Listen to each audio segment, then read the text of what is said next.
Welcome to a special edition of Sound Off Extra here on the official YouTube channel for the Solomonster Sounds Off Wrestling Podcast, which you can listen to each and every Sunday on the Solomonster.com, Stitcher Radio, TuneIn Radio, or iTunes. I am the Solomonster. This is a special SummerSlam 2014 review episode of Sound Off Extra for the big pay-per-view last night in Los Angeles, SummerSlam 2014. What I thought overall, top to bottom, was a very strong show. I enjoyed SummerSlam a great deal last night. So we'll run through the results here. We'll start from the pre-show, work our way down to the main event, and then talk some breaking TNA news here at the end.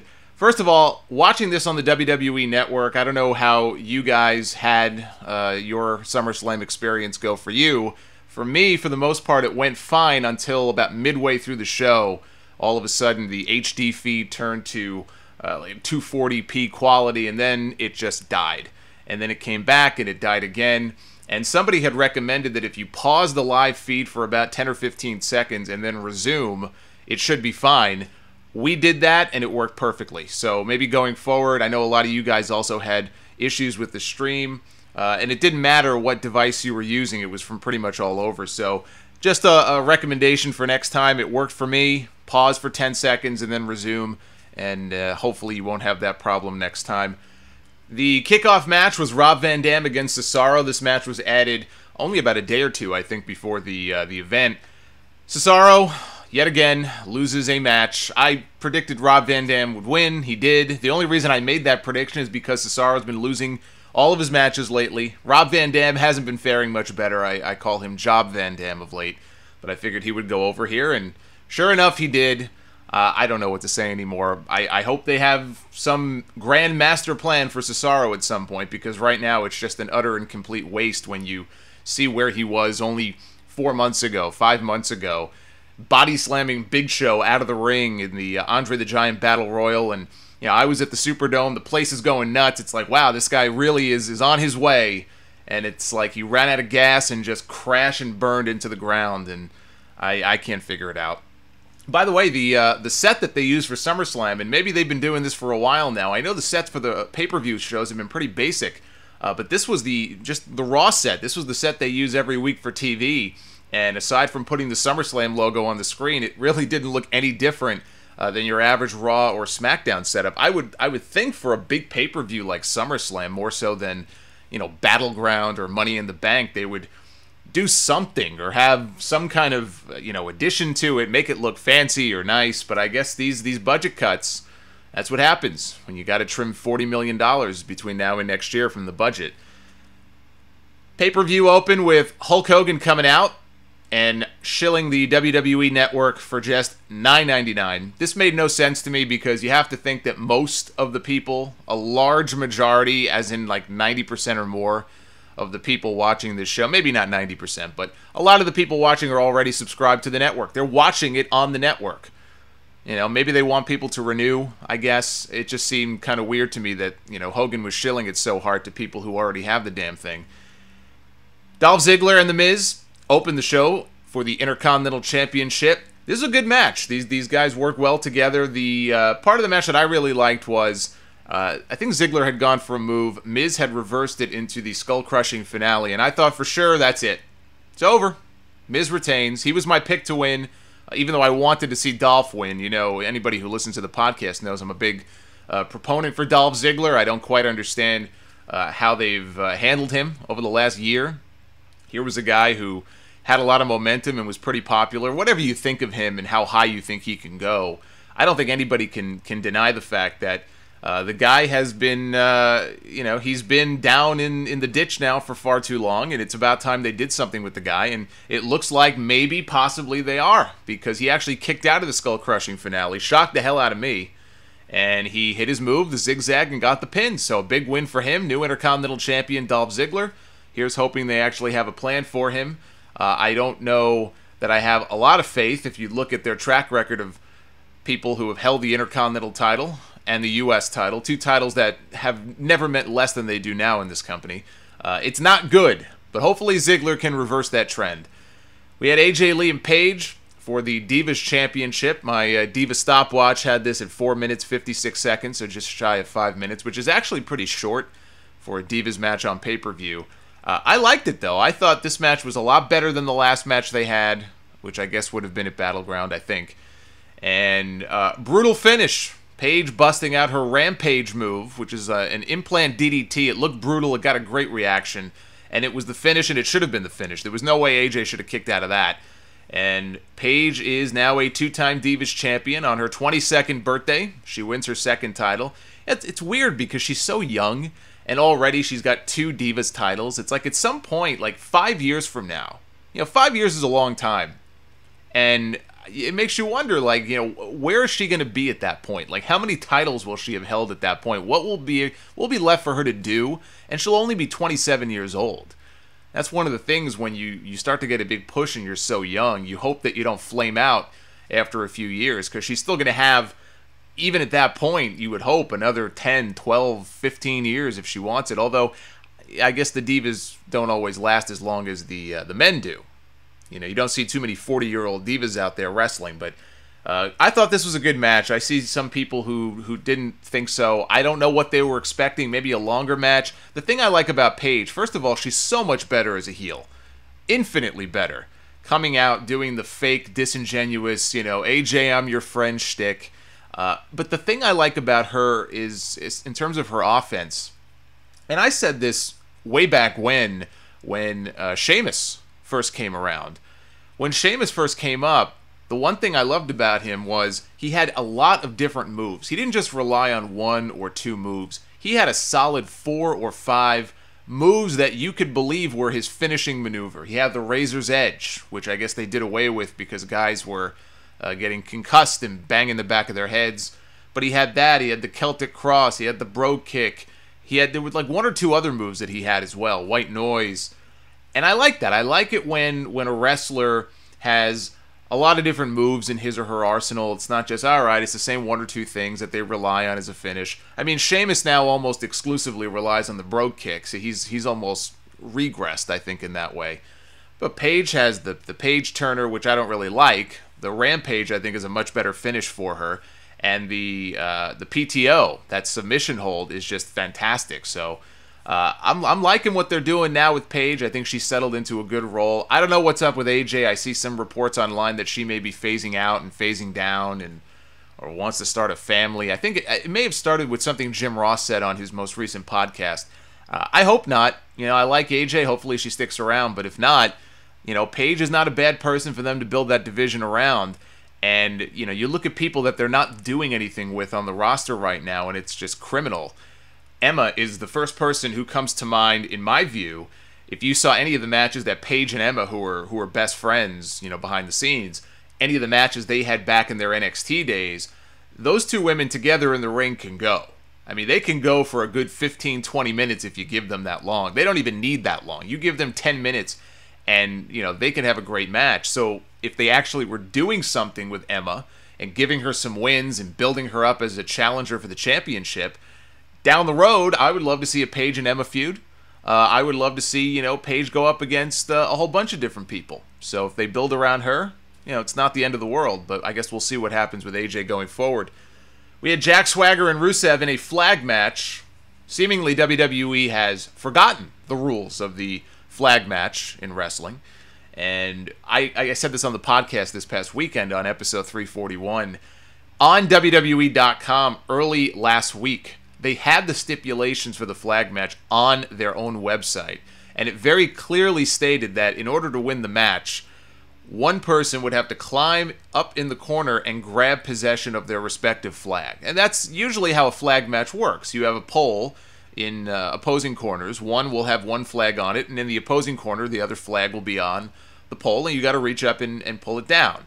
And they pulled it off the website a few days later. Nobody knew what the hell the rules for the match were going to be. And so what they settled on is a straight singles match where the winner would have their flag, I guess, would come down from the ceiling and it would be raised high in the arena for all to see.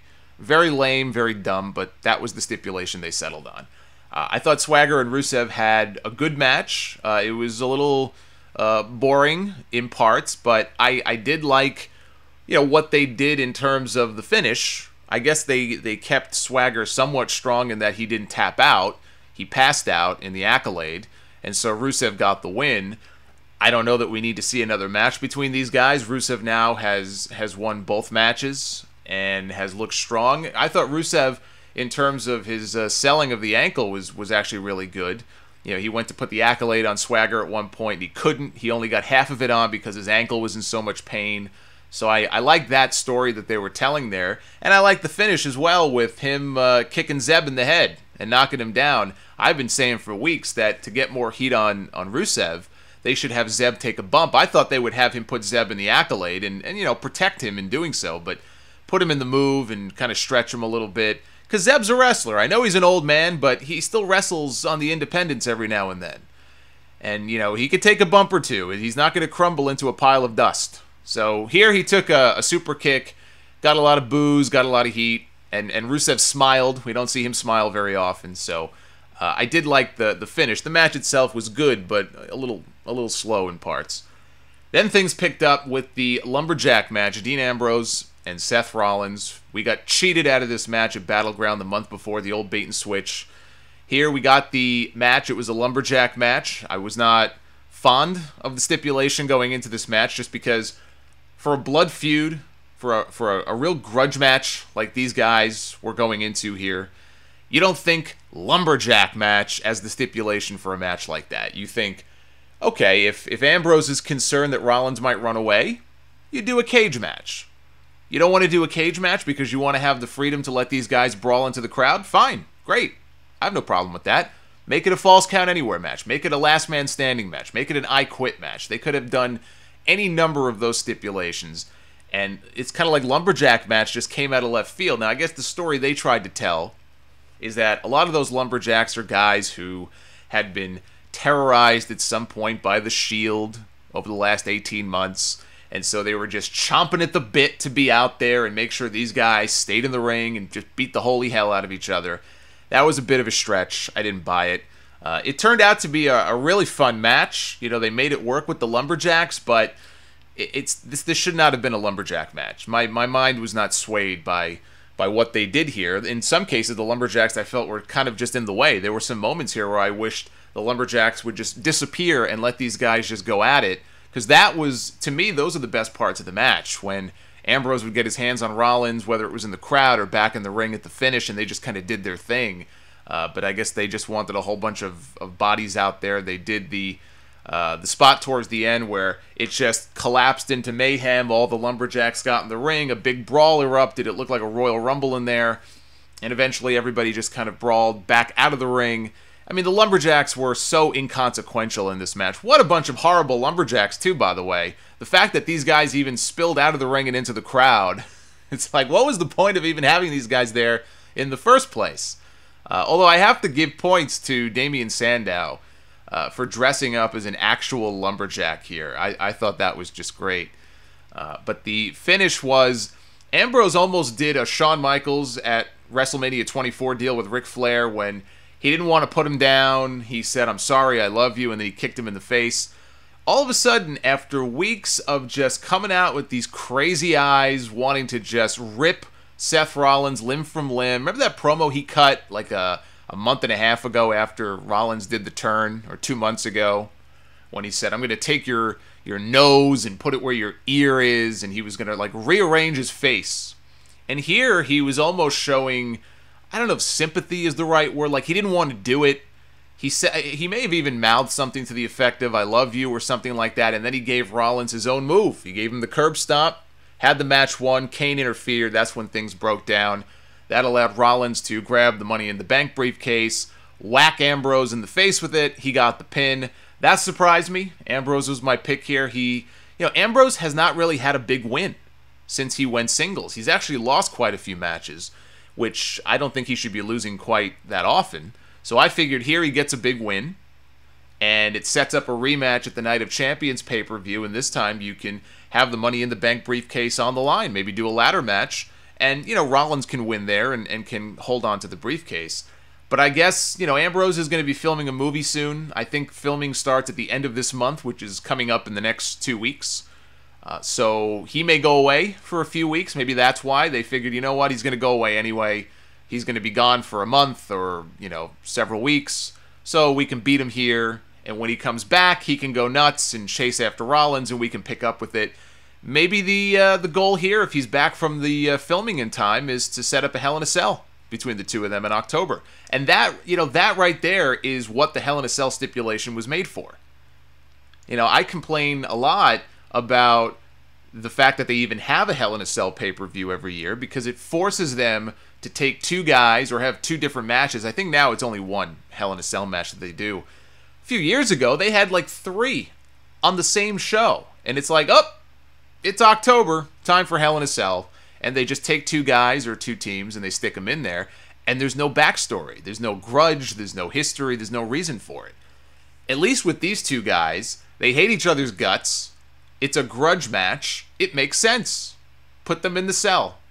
Hopefully that's where they're heading. But this was great. This more than made up for, the bait and switch. I said, look, if they're going to do that, if they're going to pull a stunt like they did last month and hold off for SummerSlam, they better go out there and just tear the house down and have a kick-ass match. And I thought they did. I thought they had a kick-ass match. We had Chris Jericho and Bray Wyatt, match number 2 in their feud that I assume will climax with a 3rd and final match at the Night of Champions show next month. They're all knotted up now, 1 win apiece. Jericho got the first win at Battleground, which really confounded a lot of people, and I couldn't understand that because, Jericho comes back, he loses a lot. Okay, maybe not this run, but he'll come back and he'll leave, he'll come back and he'll leave. Jericho probably loses way more than he should. He just doesn't care. He's like, okay, if it's good for, this guy or that guy or the business or the company or whatever, then fine, I'll lose. But if he's going to have a 3-match feud with this guy, and the idea is to help elevate Bray Wyatt and make him a bigger star than he was before they started feuding, then Jericho should win the first match. Jericho should get a win under his belt and look strong, and then Bray can come back and beat him twice. So I assume this was the first leg of that.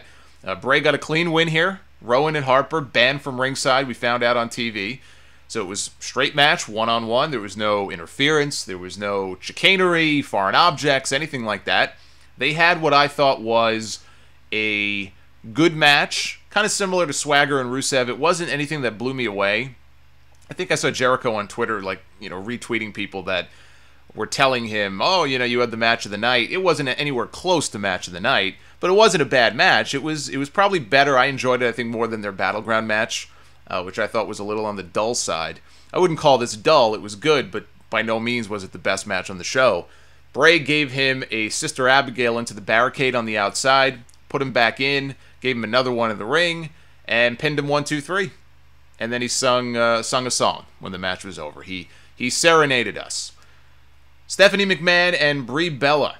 This was the second, I would say second or third. I was looking forward to Ambrose and Rollins, but the way they built this match up, I was looking forward to this. This is one of the matches I was looking forward to most on this pay-per-view. Not because I expected it to be a great wrestling match, but because they got people, into this feud. Their segments would get reactions from the live crowd. Stephanie is so awesome at being just this conniving bitch that you just can't wait to see her get her comeuppance. And I'm not a fan of Brie Bella so much as a wrestler. I can't think of too many great Brie Bella matches that I've seen. But she didn't have to go out there and have a great match. All she had to do was go out there and beat the piss out of Stephanie McMahon, which she kind of did. Not really. But they surprised me in that they went out there, and Stephanie just took her apart for the most part. I mean, she looked like a leader in that ring. She went out there for the first few minutes of the match. She just beat the hell out of Brie Bella. Stephanie, for somebody who's not a wrestler, for somebody who has not wrestled since October of 2003, I thought Stephanie looked pretty damn good. I mean, she always looks good, but I thought that, she carried that match. And Brie was fine. Brie had some good moves in there. At one point, Triple H came out, and when Brie had Stephanie locked in the S-lock, Triple H very violently yanked the referee out of the ring to break that up. And Brie then came off the ropes and gave Triple H a drop kick through the ropes, which was very impressive. Her sister Nikki had come out at that point, and that just screamed angle alert to me. I predicted on my podcast this past weekend that Stephanie would win because they probably wanted to prolong this feud, maybe have another match. And she would win because Nikki Bella would cost her sister the match. And not necessarily turn heel, on her sister on purpose, like, I hate you, bitch, die, and then, beat her up. But turn heel on her and help Stephanie win because she was coerced into doing so. Because she felt like, we'll find out later on in the storyline that she was told she would lose her job if she didn't, or some big secret would be revealed if she didn't. And judging by what happened here and Nikki's reaction when the match was over, I have a feeling that's exactly where this is going. Nikki got into the ring. She stood behind Stephanie. Stephanie was trying to back out, and she couldn't go anywhere. Brie got back in the ring, and Stephanie, again, she found that she was in a Bella sandwich. I mean, how many of us wouldn't want to be caught in that? So Stephanie stands up. She can't go left. She can't go right. She's got nowhere to go, and all of a sudden, I think what happened is Nikki shoved her out of the way, and she walloped her sister with a shot to the face. She nailed her pretty good, and the crowd reacted big to it, big swerve. But Nikki never smiled. She never laughed like, an evil woman. That's what tells me that she did what she did. We'll find out later on because she had no choice. It's not that she wanted to do it. She just had no choice. And Stephanie nailed the pedigree. She got the pin. Nikki looked all sad outside the ring. Triple H and Stephanie smooched in the middle of the ring. And that was the match. I thought all in all, this turned out a hell of a lot better than it had any right to be. Then we have Randy Orton and Roman Reigns. They got the death spot on this show that's usually reserved for the Divas. Orton and Reigns started out. Not a lot of fan reaction in the early going. I attribute that more just because of the spot they were put in. And, I want to talk about this match a little bit here because I thought Orton and Reigns ended up having a really, really good match. Maybe even a great match, but I would say really, really good. It picked up big time in the last few minutes. I think a lot of the apathy towards it in the beginning was because, maybe there wasn't a lot of exciting stuff going on. True. But I think any match you put in that spot is going to suffer. Because it's sandwiched between what they did with Stephanie and Brie and the big turn by Nikki, which got a big reaction. That was the second hardest promoted match on that show. Whatever you think of the storyline, whatever you thought of the match, Stephanie vs. Brie was the number 2 promoted match on that show. And you're putting this match between that and Brock Lesnar and John Cena. So the crowd is going to have to come down at some point from that high. Or go take a piss break, or grab food, or whatever. That's why they put the women usually in that spot. So I don't think it was any failure on their part. I think that played a big part in it. And to their credit, they got the crowd into it towards the end. And I give most of that credit to Randy Orton. And I'm not always a big Orton fan, and I find Orton more often than not his matches to be very boring and dull, especially when he's in there with Sheamus. I just think their matches are almost always boring. But I got to give Orton a lot of credit here because this was one of those occasions where you could really see how good he really is. I don't want to say that he carried Reigns, but he certainly helped make Reigns look good. Reigns, he looked maybe a little tired, but I wouldn't say he was gassed or anything like that. And part of that may have also been selling. I mean, when he had to pop off those big moves at the end and the big drop kick, where Orton's kind of hanging over the ropes and everything, he didn't look tired to me. He got some good airtime on that drop kick too. So I thought Roman Reigns looked fine in this match. I don't want to say he looked great. I think a lot of that has to do with Randy Orton helping to make him, look good because Orton was on his A game here. I mean, he really was. Reigns hit the Superman punch. He was getting ready for the spear. He goes for it, and Orton does that snap suplex in almost every single match. But here, just the way he caught Reigns and how quickly he snapped him over. And Reigns is no small man. He's a big dude. I thought that was really cool. And that was a cool near fall. They wrestled a little bit more. And what happened next was even cooler. I thought this was an even better spot where Reigns came off the ropes and Orton caught him. I don't even know what the hell Roman Reigns was going for, but it looked good. He kind of came off the ropes, jumped up into the air, and Randy Orton caught him in midair for an RKO, and the place exploded, because I think everybody thought, oh shit, that's the finish. And even I, for a second there, thought, okay, maybe that is the finish. But nope, near fall, Roman Reigns got his shoulder up at the last second, and by then you could tell, okay, the crowd's into it now. Now they've got them. And that's when I think this match really turned around for me. So then Orton now is desperate. He doesn't know what to do. And so he goes for the punt. Plan P, I think, as somebody on commentary called it. Went for the punt, and Reigns swatted him out of the way. He missed it. turned around, bounced off the ropes, and Reigns nails a spear. It was more of a spear to the chest, almost in the chin, than the midsection. But it looked cool. He got the pin, and everybody went crazy. You know, Roman Reigns has a lot of supporters out there. They haven't turned on him yet. If they keep booking him, I think, this way, you know, there's a risk there. Sure, people could get tired of him at some point and say, you know, you're shoving him down our throats. Boo, we don't like this guy. It could be John Cena all over again. I hope that doesn't happen. But a lot of it's going to depend on how they book him. But what would be your great solution, I would say to those people? Do you have Roman Reigns start losing a whole bunch of matches? I'm not saying Roman Reigns should go undefeated between now and WrestleMania. But when it comes to big matches like this on big pay-per-views like SummerSlam, and Randy Orton is still one of the top guys in the company, Roman Reigns should be beating people like that if you want to buy into him as being a main eventer. He's got to beat people like Randy Orton. He's got to beat people like Triple H. I don't know if the idea is still for him and Triple H to have a match next month, but if so, Triple H should not be winning that match. And if the idea is to groom this guy, possibly, to challenge Brock Lesnar for the championship at WrestleMania next year, or maybe even before then, he's got to have some big wins under his belt. So I'm not quite sure where some of this hate is coming from for Roman Reigns. 6 months from now, if there's a reason to hate the guy, then fine, hate him. He's still in his infancy, though, as a singles guy. You know, the Shield only broke up like 2 months ago. They're trying to get something going with this guy. They're trying to make a new star in this guy. People are so sick of the same faces. John Cena, Randy Orton, Kane, The Big Show. So here's a guy, okay, maybe he's not Prince Devitt or Bryan Danielson in Ring of Honor. Okay, maybe he can't wrestle like those guys can wrestle, but he's not bad.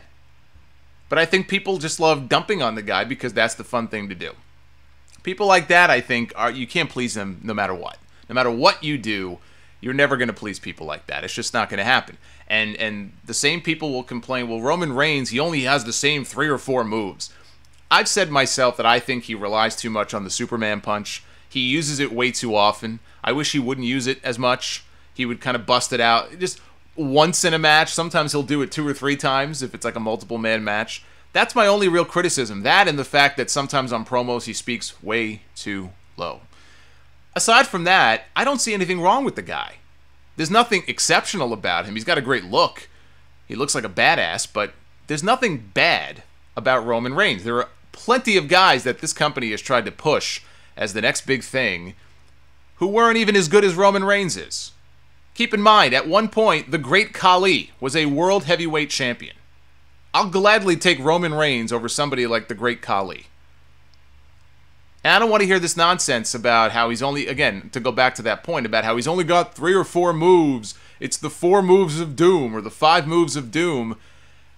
Again, aside from the over-reliance on the Superman punch, what main event guy did not have 4 or 5 of the same frickin' moves that they would use over and over again? Bret Hart, one of my favorite guys. My favorite champions in WWE history. My favorite champs.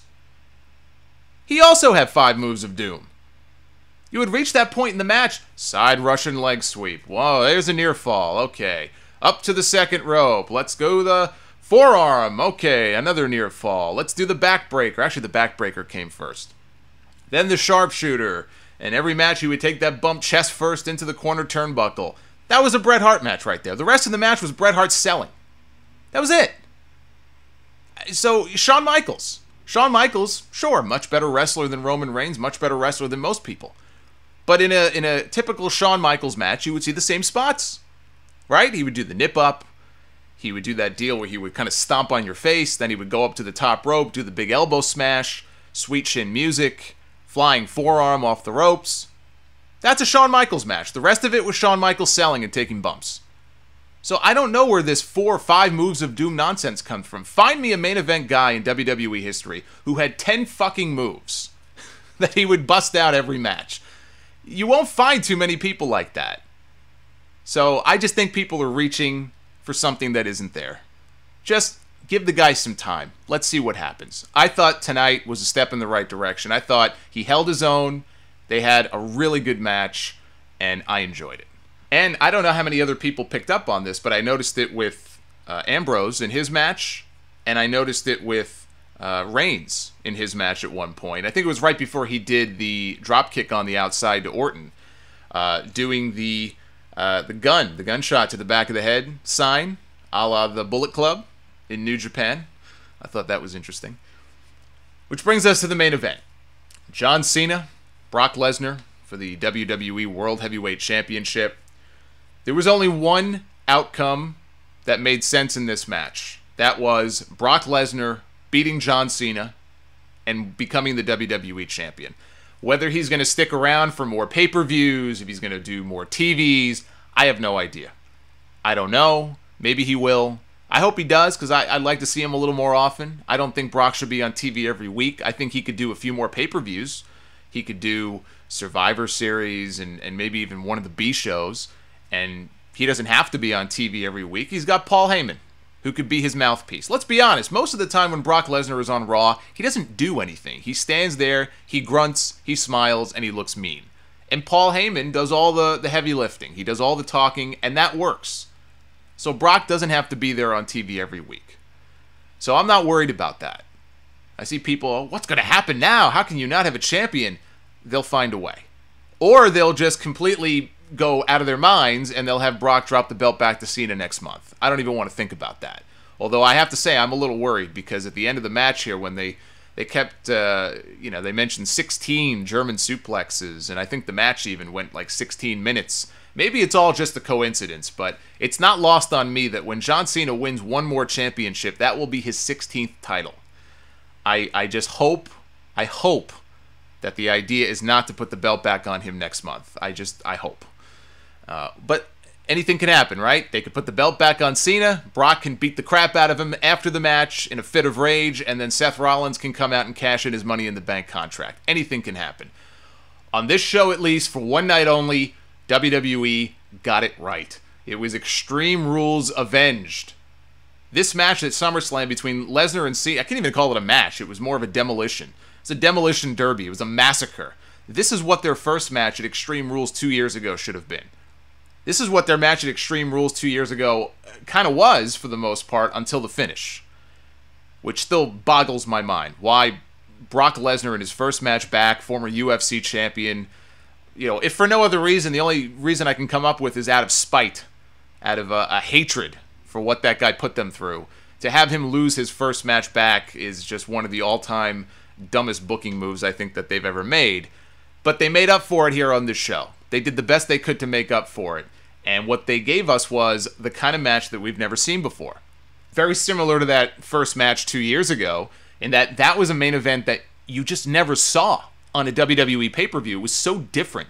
Right out of the gate, first 30 seconds, Lesnar opens Cena up. He's bleeding all over the place. And then he just proceeds to beat the piss out of the guy for the next, 10 or 15 minutes until, they did the finish. It was just so different. That's what I loved about that match. It wasn't a great wrestling match, but it was just a great match and a great story. And for that match, I was on the edge of my seat waiting to see what would happen next. And I can't say that about any other main event most of the time on a WWE pay-per-view. Everything is so paint by numbers, like, okay, I can just visualize the whole thing in my head and know exactly how it's going to end. And on those rare occasions when I'm wrong, usually it's because they make a stupid decision, like what they did at Battleground last year, where they'll have a main event like Bryan versus Orton, and Big Show comes out and knocks them both out, and they go off the air without a winner. I mean, they've had some doozies as far as pay-per-view main events. And by doozies, I mean shitty pay-per-view main events. They had a stretch of a few months late last year where it just got worse and worse and worse.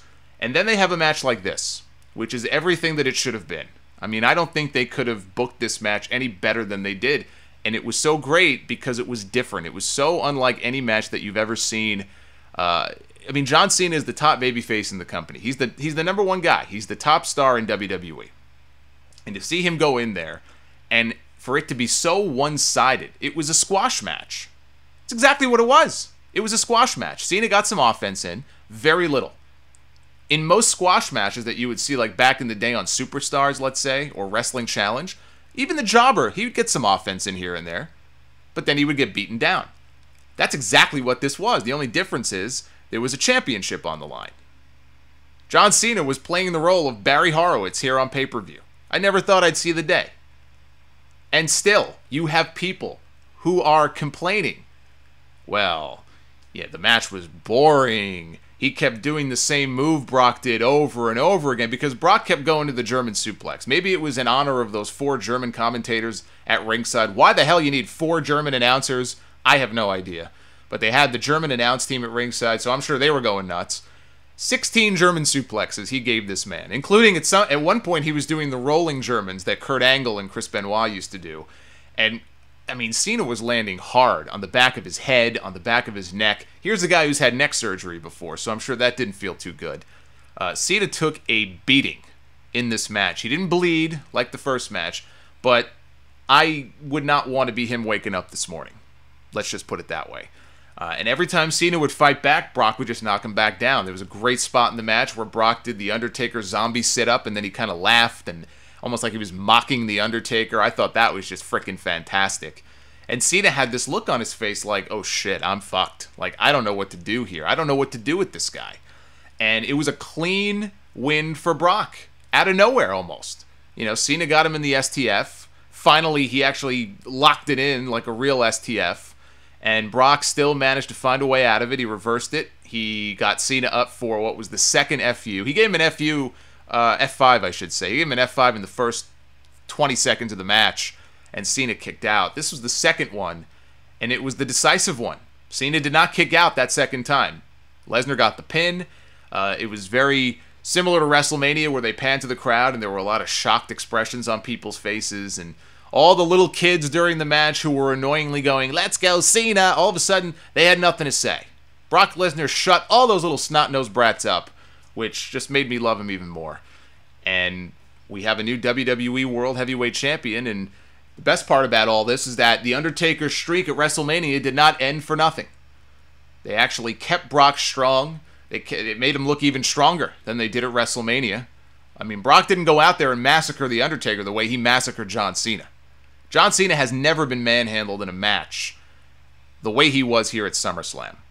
No top babyface in maybe any company, in this country at least, has ever been massacred the way that John Cena was in a pay-per-view main event with the title on the line.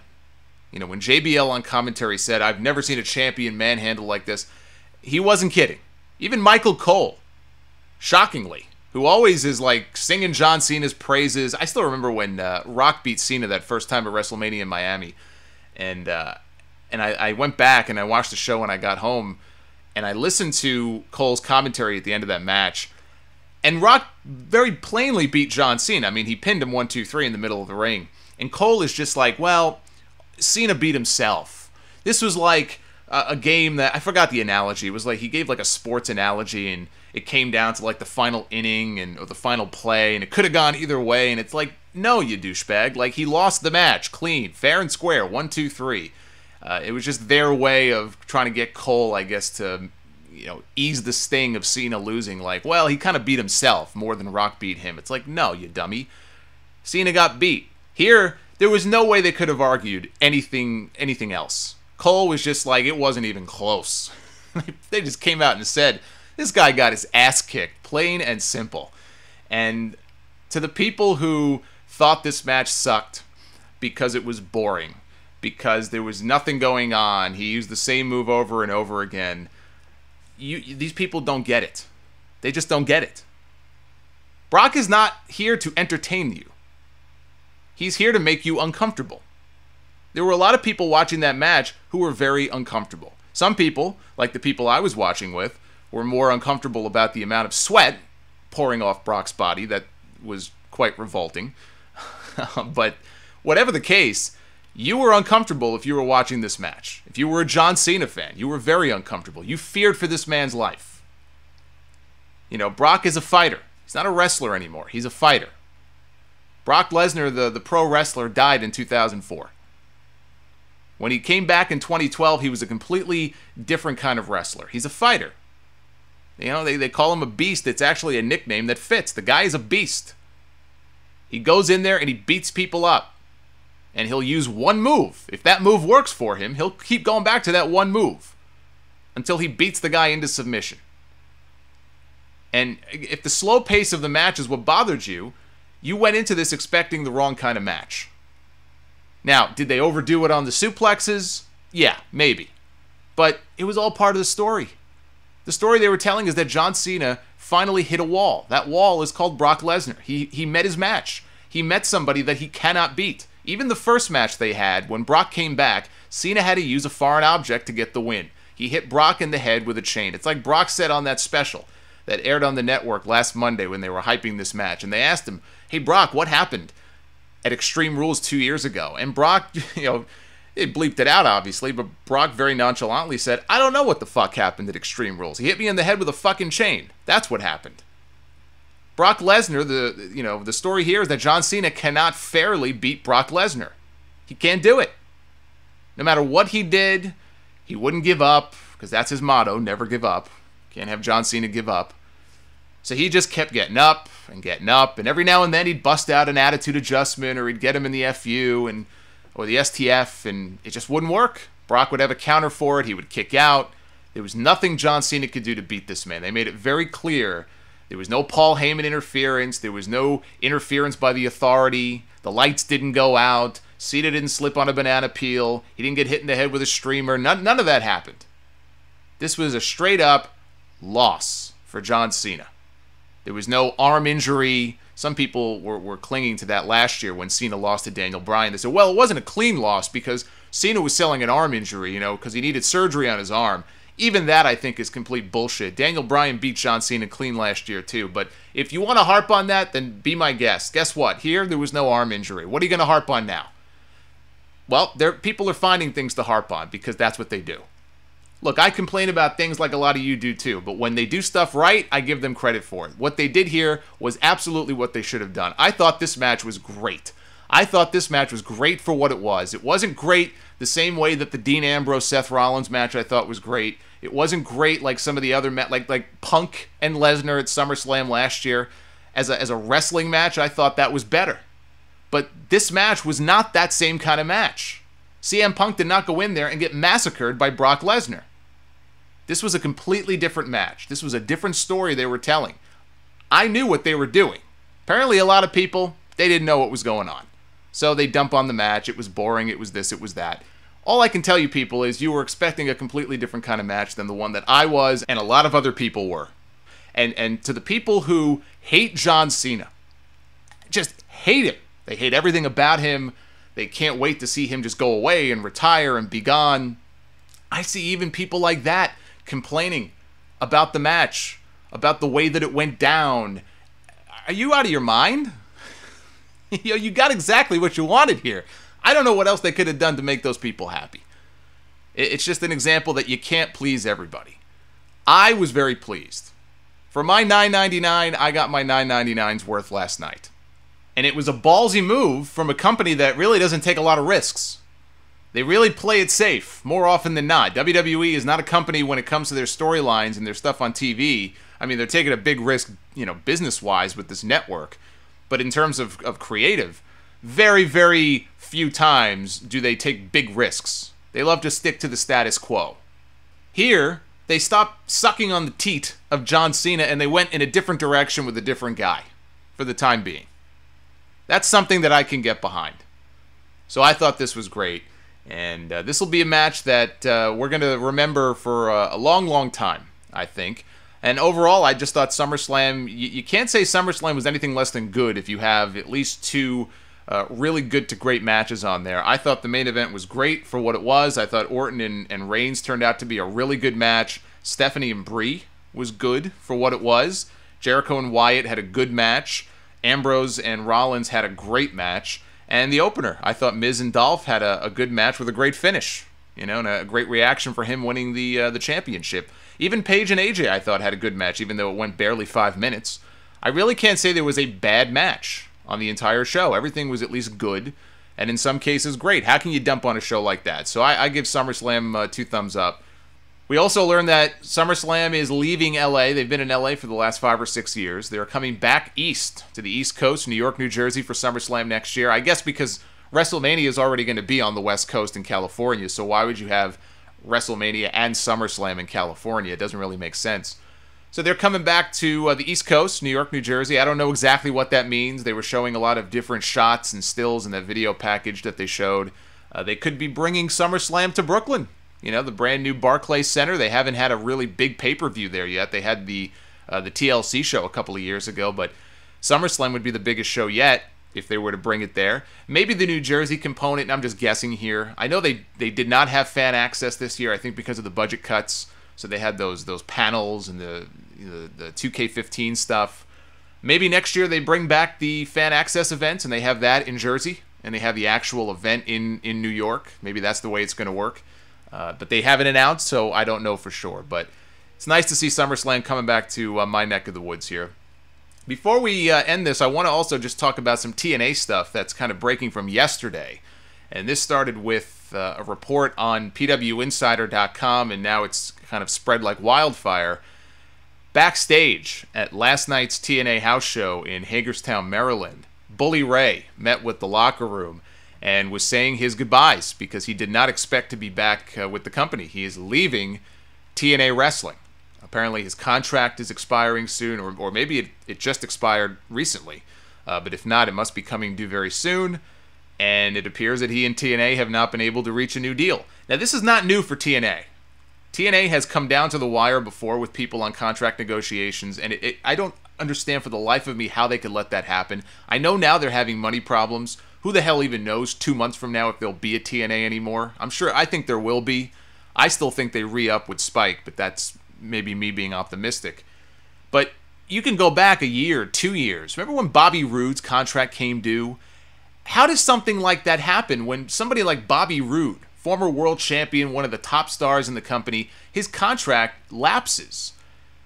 And, maybe they were negotiating a few weeks beforehand, but they can't reach a deal. And I remember it was the day of a pay-per-view, and Bobby Roode was supposed to be on that show. I don't even know. He may have had a belt at that time. Maybe he was doing the tag team thing with Austin Aries.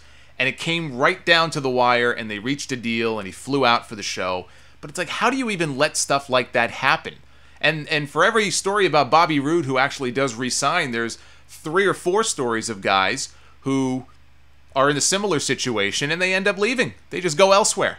Doc Gallows is a great example. He was a big part of that Aces and Eights storyline. They had big plans for him to break out and be this big babyface character. And they let his contract lapse. They couldn't reach a deal, and he said adios. And now he's doing his thing with the Bullet Club in New Japan. It seems like a lot of those guys who end up leaving TNA end up doing a lot better for themselves in Japan or Ring of Honor or somewhere else. Look at AJ Styles. He also is doing his thing with the Bullet Club. He's having some of the best matches of his career in ROH and New Japan. So the fact that they would let something like this come down to the wire is not really shocking to me. But if Bully Ray is gone, if this is not just his way of a negotiating tactic to kind of scare TNA and they end up reaching a last-minute deal. If he is gone, it's a disaster for TNA. Because, number one, he's supposed to be going into their Hall of Fame in October with Devon at Bound for Glory. And not only that, but Team 3D is in the middle of this tag team title series right now with the Hardys and the Wolves. And spoiler alert, for those of you who don't want any TNA spoilers for some of the upcoming tapings, you could tune out now. All 3 teams are knotted up at 1 win apiece with 1 match left to go in that series. That last match hasn't been taped yet. The Wolves have won a match. The Hardys have won a match. The Dudleys have won a match.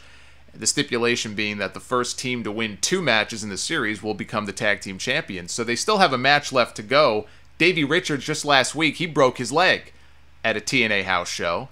And if he's not going to be back for a while, I don't know how serious the injury is. I mean, they're taped now so far in advance for TV through the end of September that if the injury is not that bad, they don't have to strip the Wolves.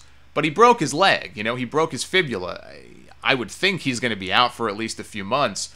If that's the case, and, they have to strip the Wolves of their titles, to me, the obvious short-term solution would be to just finish the series with the Hardys and the Dudleys.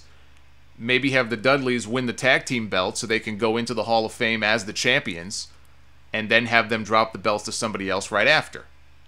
But if Bully leaves, that throws things into just even more chaos than they are in now with Davey Richards breaking his leg. And Bully was one of the top guys, if not the top babyface in the company. He had even, stories of him gaining a lot of power in recent months. You know, when they would have backstage meetings and pep rallies and stuff for the other talent, Bully would usually be part of that. It was almost like he was part of management. I know he's an agent. He's talked about that. So he wears a lot of different hats in that company, not just the usual beanie on his head that you see on TV. He's also been their biggest champion, going around doing PR and publicity for them, and he's been the star of these Manhattan Center tapings that are going to be airing on TV for another month or so. For him, of all people, to say, adios, I'm out of here, you know, screw this company, that's a big deal. And like I said before, that would be just... I mean, it makes TNA look bad, but you know what? How much worse can they look after everything that's already happened? It's not the end of the company if he leaves, but it's certainly not a good sign. As far as where he may go, what his next move may be, if he actually does leave and doesn't come back to TNA, would WWE take him? Who could he match up with in WWE? All that kind of stuff. I'll have more on that on Sound Off 342 this upcoming weekend. Hopefully by then there'll be more details. Maybe Bully will even make a statement. And we'll have some more news on that. So I'll talk about that this weekend. You could download full episodes of the podcast on the Solomonster.com, iTunes, or on Stitcher Radio, or on TuneIn Radio, Player.fm. There's a ton of different ways. We have a free Android app in the Google Play Store, a Windows 8 app, unofficially made by one of the fans of the show. So ton of different ways. If you've never listened to a full episode of the podcast, if you like what you hear here, I think you'll enjoy the full episodes as well. Usually they're somewhere around 2 hours, sometimes less. Most of the time, they're even more than that. We cover everything from WWE to NXT, TNA, some ROH. Take your questions if you want to send mailbag questions to me at thesolomonster@gmail.com. We talk wrestling history, just a whole bunch of different stuff. So do take a moment to check out the full episodes if you've never done that before. You could follow me on Twitter, @Solomonster. And if you want to make a PayPal donation to the show, you can do so on thesolomonster.com. There's a PayPal donation box right there. Again, if you like what you hear, all of this stuff is done for free. The podcast, the Sound Off Extra stuff here on YouTube. So any support you can throw our way would be much appreciated. So that's going to do it for this episode of Sound Off Extra. Thank you guys for tuning in. Hopefully I'll have a chance to do more of these in the future. And we shall be back very soon with another installment. Until then, keep it locked in right here on the YouTube channel for more stuff coming up. And we will see you again very soon. Take care, guys.